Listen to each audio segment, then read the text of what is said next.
మాత్రే నమః. శ్రీమన్నారాయణకి ప్రీతికరమైన రోజున ఈ తప్పులు అసలు చేయవద్దు.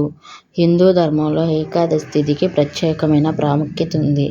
ఏకాదశి వ్రతం చేయడం వల్ల శ్రీ మహావిష్ణువు విశేష అనుగ్రహం లభిస్తుంది.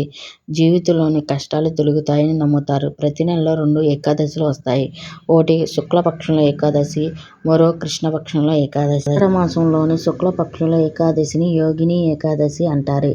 ఈ ఏకాదశి 3 లోకాలకు చాలా ప్రసిద్ధి చెందినదిగా చెప్తారు. ఈరోజు శ్రీ మహావిష్ణువు లక్ష్మీదేవిని ప్రత్యేకంగా పూజిస్తారు. ఈ వ్రతం చేయడం వల్ల జీవితంలో సుఖశాంతులు వస్తాయని, పాపాలు తొలగుతాయని విశ్వాసం. యోగిని ఏకాదశి 2025 తేదీ శుభముహూర్తం.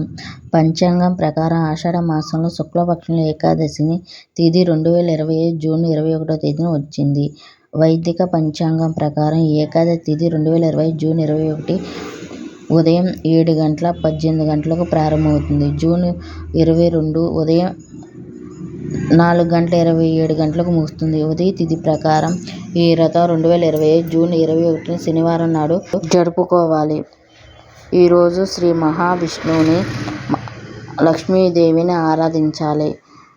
శుభముహూర్తం. పూజకు సుముహూర్తం ఉదయం 7:21 నుండి 7:40 వరకు. 40 బ్రహ్మముహూర్తం ఉదయం 4 గంటల నుంచి 4:44 వరకు. విజయ ముహూర్తం మధ్యాహ్నం 2:43 నుంచి 3:30 వరకు. గోధుల ముహూర్తం సాయంత్రం 7 గంటల నుండి 7:41 వరకు. విశిష్ట ముహూర్తం రాత్రి 12 గంటల నుంచి జూన్ 3 రాత్రి 12:40 వరకు.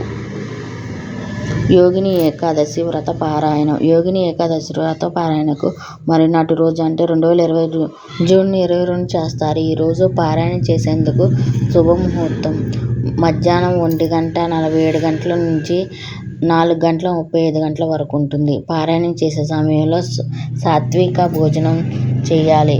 భగవంతుని స్మరించు ఆహారాన్ని తీసుకోవాలి. యోగిని ఏకాదశి ప్రాముఖ్యత. పురాణాల ప్రకారం యోగిని ఏకాదశి వ్రతం చాలా పవిత్రమైనది. ఈ రోజున వ్రతం చేసి శ్రీ మహావిష్ణువు, లక్ష్మీదేవిని పూజించడం వల్ల 8,000 మందికి భోజనం పెట్టిన పుణ్యం లభిస్తుంది. పాపాలు తొలగుతాయి. దారిద్ర్యం నశిస్తుంది. అంతేకాకుండా జీవితంలో ఎదురయ్యే ఆటంకాలు తొలగుతాయి. సుఖశాంతులు కలుగుతాయి. పూజ సమయంలో జపించవలసిన మంత్రం నమో భగవతి వాసుదేవాయ నమః. వీడియో నచ్చితే ఒక లైక్ చేయండి. మరిన్ని వీడియోల కోసం నా ఛానల్ సబ్స్క్రైబ్ చేసి కామెంట్ చేయండి.